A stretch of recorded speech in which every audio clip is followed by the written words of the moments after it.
हम सबको भूतहा कहानियां सुनने का शौक तो हमेशा से रहा है ना? सोचिए, कैंपफायर के आसपास की कहानियां या दोस्तों के साथ देर रात की बातें। पर आज के ज़माने में जब हर तरफ इतनी रोशनी है, इतना शोर है, तो फिर किसी कहानी को असल में डरावना बनाता क्या है? तो चलिए इसी सवाल का जवाब ढूंढने की कोशिश करते हैं। और हम सिर्फ कहानियां सुनेंगे नहीं, नहीं, हम उनके हर एक हिस्से को परत दर परत खोलकर देखेंगे, ये समझने के लिए कि डर आखिर पैदा कैसे होता है। और ऐसा करने के लिए ना हमारे पास दो बहुत ही अलग अलग केस स्टडीज हैं। एक तरफ है एक एकदम मॉडर्न चमचमाती गगनचुंबी इमारत जिसमें एक रहस्यमयी 13वीं मंजिल है, और दूसरी तरफ एक स्कूल का वो भुला दिया गया बाथरूम। आइए देखते हैं कि इन दोनों में डर का ताना बाना कैसे बुना गया है। देखिए, हर बेहतरीन डरावनी कहानी जो होती है ना, वो कुछ खास और असरदार चीजों से मिलकर बनती है। ये बिल्कुल एक रेसिपी की तरह है, और अब हम इसके हर एक इंग्रेडिएंट को बहुत करीब से देखने वाले हैं। हर कहानी की शुरुआत होती है एक जगह से, है ना?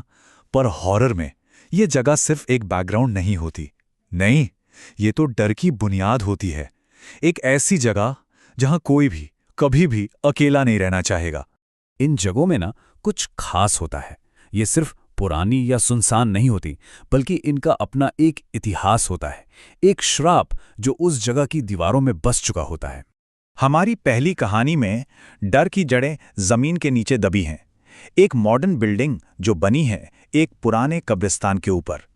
यह हमें बताता है कि अतीत कभी मरता नहीं है, वो बस दफन हो जाता है और कभी भी वापस आ सकता है। और यहाँ डर कुछ बहुत बड़ा या भव्य नहीं है, बल्कि रोजमर्रा की चीजों में छिपा है। एक टूटा फूटा पुराना सा बाथरूम जहां कोई जाता ही नहीं। यही अकेलापन और ये नजरअंदाजी ही उस जगह को असल में भूतहा बना देती है। तो ठीक है, हमारे पास जगह तो हो गई, लेकिन अब हमें चाहिए एक किरदार। और हॉरर का सबसे पसंदीदा शिकार कौन होता है? वो जो बिल्कुल अकेला हो, जिसके पास मदद के लिए कोई ना हो। अकेलापन जो है ना, वो डर को कई गुना बढ़ा देता है। जब कोई किरदार समाज से कटा हुआ होता है तो वो अलौकिक शक्तियों के लिए एक बहुत आसान निशाना बन जाता है। चलिए देखते हैं कि हमारी दोनों कहानियों में ये चीज कैसे काम करती है। या हम साफ साफ देख सकते हैं कि अकेलापन भी दो अलग अलग शक्लों में आता है। राहुल वो अपने काम की वजह से अकेला है, देर रात तक ऑफिस में। वहीं दूसरी तरफ जेक एक नए स्कूल में अकेला है जहां उसे परेशान किया जाता है।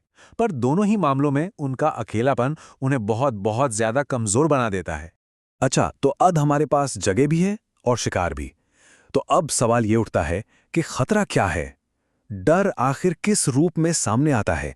क्या ये किसी जगह का श्राप है या कोई बुरी आत्मा? हमारी कहानियों में डर के दो बिल्कुल अलग अलग रूप हैं। 13वीं मंजिल का जो हॉरर है ना, वो इम्पर्सनल है। मतलब ये उस जगह का श्राप है जो समय और स्पेस को मोड़कर किसी को भी फंसा सकता है। लेकिन प्रिंसिपल रजर की आत्मा, वो पर्सनल है। एक ऐसी बुरी शक्ति जिसका सिर्फ एक ही मकसद है, बच्चों को नुकसान पहुंचाना। और जेक की कहानी में एक और खौफनाक डिटेल है, वो ये कि प्रिंसिपल राजा की आत्मा पूरे 2 साल तक शांत थी, जब तक वो बाथरूम बंद था। ये हमें दिखाता है कि बुराई कभी खत्म नहीं होती, वो बस सही मौके का इंतजार करती है।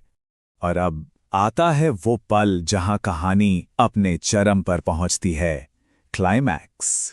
ये वो हिस्सा है जहां शापित जगह, अकेला नायक और हॉरर का रूप सब एक साथ टकराते हैं और डर अपनी सबसे भयानक शक्ल में सामने आता है। राहुल का क्लाइमैक्स वो साइकोलॉजिकल है, मतलब दिमागी तौर पर डराने वाला। वो शारीरिक रूप से फंसा नहीं है, बल्कि समय और जगह के एक लूप में कैद हो गया है। वो भागने की जितनी कोशिश करता है, उतना ही गहरा धंसता जाता है। घड़ी 12:15 पर रुक चुकी है। ये पूरी तरह से लाचार हो जाने का एहसास है। और इसके ठीक उलट जेक का क्लाइमैक्स अचानक और हिंसक है। उसे शीशे के अंदर खींचा जा रहा है। ये एक सीधा फिजिकल हमला है। एक ही पल में वह साधारण सा बाथरूम किसी दूसरी दुनिया का दरवाजा बन जाता है, और डर बिल्कुल असली और आंखों के सामने होता है। तो क्या हमारे हीरो बच पाते हैं? हॉरर कहानियों में बचना हमेशा एक हैप्पी एंडिंग नहीं होता। कभी कभी तो जिंदा बच जाना ही अपने आप में एक सजा बन जाती है। दोनों ही किरदार फिजिकली तो बच जाते हैं। राहुल बच जाता है क्योंकि वो गलत दिन पर फंसा था, और उसकी चेतावनी एक हीरो की तरह सैकड़ों लोगों की जान बचा लेती है। लेकिन जेक, उसे उसके पिता आखिरी पल में बचा तो लेते हैं, पर वो अनुभव वो उसके साथ हमेशा के लिए एक गहरे सदमे की तरह रह जाता है। और उन भूतहा जगहों का क्या हुआ? देखिए, जरूरी बात यह है कि खतरे को हराया नहीं गया, बस उसे रोका गया। बिल्डिंग को खाली करा दिया गया और उस बाथरूम को हमेशा के लिए सील कर दिया गया। मतलब बुराई अब भी वहीं है, बस इंतजार कर रही है। तो डर की इस पूरी बनावट को समझने के बाद आखिरी सवाल यही उठता है कि असली डर आखिर है क्या? क्या वो अलौकिक शक्ति है जो हमारा शिकार करती है, या फिर हमारा अपना अकेलापन और हमारी कमजोरी जो उस शक्ति को हम पर हावी होने का मौका देती है? शायद सबसे डरावनी बात यही है कि इसका जवाब दोनों हो सकते हैं।